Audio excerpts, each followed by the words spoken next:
Then हामीसँग another छ sum of graphs. Sum of ग्राफमा the sum of another third operation, the sum of two graphs g1 b1 e1 and g2 b2 e2 is denoted by g1 plus g2 ले denote गर्छ and defined by. अब हाम्रो vertex चाहिँ के हुने भयो, बोथमा भएको भर्टेक्स आउने भयो. b1 plus g2 b2 भनेपछि बोथमा जति भर्टेक्स छ अभाइलेबल त्यो सबै भर्टेक्स आउने भयो. एन्ड एजेसको केसमा set of all edges in g1 e1, g1 e1 मा भएको एज पनि आउने भयो, g2 e2 मा भएको एज पनि. एन्ड कुनै पनि भर्टेक्सहरु कनेक्ट छैन भने हामीले कनेक्ट गराइन्छ. दैट मीन्स हामीले हाम्रो ग्राफलाई चाहिँ कम्प्लिट ग्राफ बनाउनु पर्ने हुन्छ भनेको every edge should be connected to every vertex. Sorry, every vertex, one vertex should be connected to every vertex of that graph भनेको हाम्रो कम्प्लिट ग्राफ हुन्छ. हाम्रो सम अफ ग्राफ चाहिँ जहिले पनि कम्प्लिट ग्राफ हुन्छ भनेको एभ्री भर्टेक्ससँग चाहिँ त्यो कनेक्ट हुन्छ. यहाँ हामीसँग एक्जाम्पल छ, दुईटा ग्राफ छ, that is g1 b1 e1 and g2 b2 e2. अब हामीले के गरिन्छ, सरी यसमा e1 e2 e3 e4 भयो. एन्ड अब हाम्रो चाहिँ भर्टेक्स सेट भनेको फर्स्टमा चाहिँ हाम्रो अब g1 प्लस g2 मा हुने भर्टेक्स चाहिँ के हुने भयो हामीसँग, यसमा हुने भर्टेक्स भनेको b1 b2 b3 b4 b5 b6 b7 and हामीसँग अनदर के छ, एजेस. एजेसको सेटमा चाहिँ g1 प्लस g2 मा हुने हाम्रो एजेस भनेको e1 e2 e4 e5 e6 that is e7 and plus all this हामीले चाहिँ all joining vertex edge between all joining vertex. अब यो जुन हाम्रो यो लेख्दाखेरि हामीले सिधै एन्सर गर्दा पनि भयो है. अब हरियो edges obtained by joining each vertex भनेर लेखौँ प्लस देन अब हामीले योबाट चाहिँ हामीले अब के गरिन्छ, एउटा ग्राफ फर्म गरौँ. फर्स्टमा यो नै ड्र गर्दियौँ है. यसमा भएको भर्टेक्स लेखौँ b1 b2 b3 b4 and then b6 b7 b6 b7 and b5 गरौँ. यो हामीसँग कति भयो, 7 वटा भर्टेक्स छ टोटल, 1 2 3 4 5 7 वटा भर्टेक्स छ. अब b1 एन्ड b2 बीचमा एज छ e1 हाम्रो, यो e2 छ, e4 e3 then b6 and b7 को e7 e5 एन्ड e6. यति त हामीसँग भएको ग्राफ हो. यो हामीसँग भएको चाहिँ दुईटा ग्राफ आयो. अब हामीले के गरिन्छ, भर्टेक्स जुन जुन एजसँग कनेक्टेड छैन त्यो सबलाई कनेक्ट गर्दै अब चाहिँ एजको चाहिँ नेमिङ गर्दै जाने. b1 b2 सँग कनेक्टेड छ, b4 सँग कनेक्टेड छ, b3 सँग कनेक्ट गरौँ, e7 सम्म e8 दिम, देन b6 सँग कनेक्ट गरौँ, e9 b7 सँग e10 एन्ड b5 सँग e11. अब b2 यसमा चाहिँ के हुन्छ भने एभ्री भर्टेक्सको डिग्री चाहिँ नम्बर अफ भर्टेक्स -1, किनकि त्यो भर्टेक्स चाहिँ सबै भर्टेक्ससँग कनेक्टेड हुने भयो. सो b2 अब कुन कुनसँग कनेक्टेड छैन, b4 सँग कनेक्टेड छैन, e12 b3 सँग कनेक्टेड छ, देन b7 सँग यो e13 भयो हाम्रो, एन्ड b6 सँग 14 15 भनेको हामी 7 वटा भर्टेक्स 7 भर्टेक्स 1 2 3 4 5 6 सबसँग कनेक्टेड भयो. 15 सँग पुग्दा अब b4 हाम्रो b1 सँग कनेक्टेड, b3 सँग कनेक्टेड, b2 सँग कनेक्टेड भयो. 4 गर्दा e16 योसँग e17 and B6 सँग गर्दा E18 then E19 यो डिग्रीबाट हामीलाई थाहा हुन्छ सबै कनेक्ट भयो कि नै भन्ने यसको 6 डिग्री भयो 1 2 3 4 5 6 B3 अझै B3 B5 सँग कनेक्टेड छैन E20 B3 B7 सँग कनेक्टेड छैन E21 then अब हाम्रो डिग्री काउन्ट गरौँ यसको नै डिग्री 1 2 3 4 5 6 सबसँग कनेक्टेड भयो 1 2 3 4 5 6 अल सँग कनेक्टेड 1 2 3 4 5 6 कनेक्टेड 6 कनेक्टेड 1 2 3 4 5 6 1 2 3 4 5 6 1 2 3 भएपछि हाम्रो सबै एज चाहिँ सबै एज बीच सबै भर्टेक्सको बीचमा चाहिँ एज भयो भन्ने हामीले चाहिँ G1 एन्ड G2 को बीचमा हाम्रो एज चाहिँ भयो each vertex of G1 and G2 so अब हाम्रो चाहिँ के भयो total number of ages is equal to हाम्रो जहिले पनि के हुने भयो सरी 21 वटा एजेस भयो यसले चाहिँ ग्राफलाई कम्प्लिट गराउँछ भने चाहिँ हामीलाई अलरेडी थाहा छ नि sum of degree of graph is equal to हाम्रो के हुन्छ 2e हुन्छ e is equal to degree of graph यसमा यदि चाहिँ हाम्रो सम अफ ग्राफले चाहिँ हाम्रो ग्राफलाई कम्प्लिट गराउँछ भने एभ्री ग्राफको चाहिँ के हुन्छ n-1 भनेपछि भर्टेक्स हाम्रो 7 थियो 6 डिग्री हुन्छ सो 6 इन्टु टोटल भर्टेक्स 7 सब अलको डिग्री हामीलाई एड गर्दा त 6 × 7 हुने भयो नि अपन 2 सो 42/2 गरेर हाम्रो यही फर्मुलाबाट पनि टोटल एज कति हुन्छ हामीले काउन्ट गरेर अनि हामीले हाम्रो चाहिँ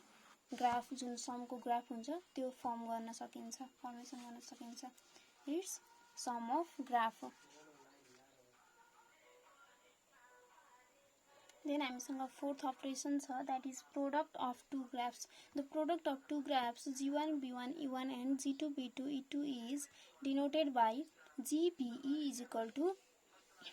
दुईटाको चाहिँ के भयो प्रोडक्ट एन्ड जसलाई चाहिँ डिफाइन केले गर्ने भयो त्यसमा भर्टेक्स सेट भनेको दुईटाको प्रोडक्ट हुन्छ एन्ड एज भनेको G1 B1 into G2 E2 G1 को भर्टेक्सले चाहिँ G2 को E2 लाई प्रोडक्ट गरेको एन्ड युनियन G2 को एजले सरी G2 को भर्टेक्सले G1 को एजलाई चाहिँ प्रोडक्ट गरेको हुन्छ भनेको अब एक्जाम्पलबाट हेर्दा चाहिँ क्लियरली बुझिन्छ सो हामीसँग दुईटा ग्राफ छ यार G1 and G2 then G1 B1 is equal to के छ B1 B2 G2 B2 is equal to B3 B4 B5 G1 E1 is equal to E1 G2 E2 is equal to E2 E3 यो हामीसँग चाहिँ के भयो दुईटा ग्राफमा चाहिँ given भयो देन अब हामीले GB निकाल्न पर्यो भने GB इज इक्वल टू हाम्रो के हो G1 B1 into G2 B2 it means G1 B1 मा के छ B1 B2 into B3 B4 B5 अब यसको प्रोडक्ट गरौँ हामी B1 ले चाहिँ यो सबलाई प्रोडक्ट गर्ने भयो B1 B3 B1 B4 B1 B5 B2 ले B2 B3 B2 B4 B2 B5 then अब नेक्स्ट हाम्रो छ एज एजको हाम्रो फर्मुला के थियो into G2 E2 union G2 B2 into G1 E1 G1 को भर्टेक्स सेट हामीसँग के छ B1 B2 into G2 E2 हाम्रो के छ E2 E3 union B3 B4 B5 into E1 product गर्न त हामीलाई आउँछ Cartesian product B1 E2 B1 E3 E3 B2 E2 B2 E3 union B3 E1 B4 E1 and B5 E1 sorry then यसको union अब हामीले चाहिँ यसको union लेख्दा यसको सबै एज इन्क्लुड भयो B1 E2 B1 E3 B2 E2 B2 E3 B3 E1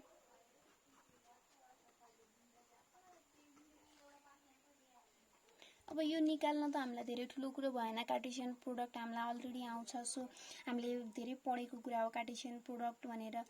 अब हामीले जान्नु पर्ने भनेको यसलाई हामीले ग्राफमा कसरी रिप्रेजेन्ट गर्ने भन्ने कुरा हो मेन हामीलाई जान्ने भनेको अब हामी भर्टेक्सहरुलाई B1 भएको भर्टेक्स वान साइडमा राखौं B1 B3 सजिलो हुन्छ भनेर वान साइडमा राख्ने B1 B5 ग्राफ गर्दाखेरि इजी हुन्छ so B2 B3 B2 B4 B2 B5 vertex को नाम त हामीलाई लेख्न इजी भयो भर्टेक्स मात्रै लेख्न त केही टफ कुरो भएन अब एज कसरी गर्ने हामीले B1 B1 छ अगाडि हैन हामीसँग अब हामीले चाहिँ के गर्नु पर्यो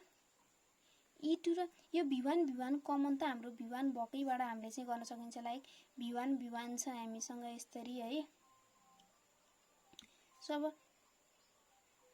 B1 E2 भन्ने एज छ हामीसँग फर्स्टमा है देन E2 भन्ने एज हाम्रो कहाँ छ B3 र B4 को बीचमा अगाडि हाम्रो के छ B1 कमन छ सो B1 भएको हेरौं एन्ड B3 र B4 हुन पर्यो हामीसँग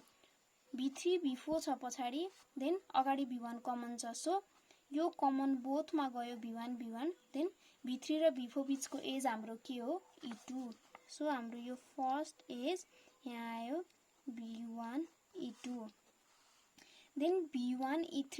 E3 हाम्रो केमा हो B4 र B5 को बीचमा B4 र B5 अगाडि B1 कमन छ हामीसँग सो B1 E3 देन हामीसँग एन्डर के छ एनदर B2 E2 E3 है सरी B2 E2 छ हामीसँग E2 हाम्रो कुन भर्टेक्स हो E2 भनेको हाम्रो भर्टेक्स B3 र B4 को भर्टेक्स हो अगाडि हाम्रो के छ B2 सो B2 अगाडि छ B3 र B4 को भर्टेक्स हाम्रो के भयो यहाँ त्यही भएर B2 E2 भयो यो हामीसँग देन B2 E3 हाम्रो B4 एन्ड B5 को अगाडि B1 कमन छ so B2 E3 B3 E1 अगाडि होस् पछाडी होस् भर्टेक्स कमन हुन पर्यो एन्ड एज हाम्रो कुनको E1 B1 एन्ड B2 को एज हो हामीलाई थाहा छ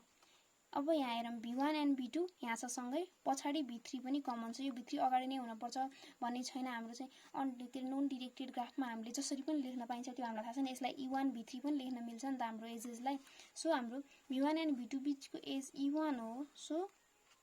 बट B3 चाहिँ यसमा भएको जुन भर्टेक्स छ त्यो चाहिँ के हुन पर्यो कमन हुन पर्यो हामीले यो भर्टेक्स सेटमा हेर्दाखेरि यो सेटमा चाहिँ सो यो B3 E1 B4 E1 हाम्रो B1 एन्ड B2 को एज हो एन्ड हामीसँग अर्को के कमन आउन पर्यो B4 यहाँ कमन छ एन्ड B1 एन्ड B2 छ सो B4 E1 सेम यसरी नै यसमा B5 कमन छ E1 हाम्रो B1 एन्ड B2 को हो एन्ड B5 यसमा कमन छ B5 E1 यो चाहिँ हाम्रो कुन ग्राफ भयो G1 into G2 graph so यसरी अब यो फर्स्टमा बुझ्न एकदम टफ नै छ प्रोडक्ट अफ टु ग्राफ्स भयो बनाउँदाखेरि कम्प्लेक्स छ बट आइडिया हामीले बुझेपछि it can be easy so हामीले के हेरौं sum of graph two graph अनि product of two graph union of two graph and intersection of two graph हेरौं हामीले चाहिँ अपरेशन्स अन ग्राफमा थ्यांक यू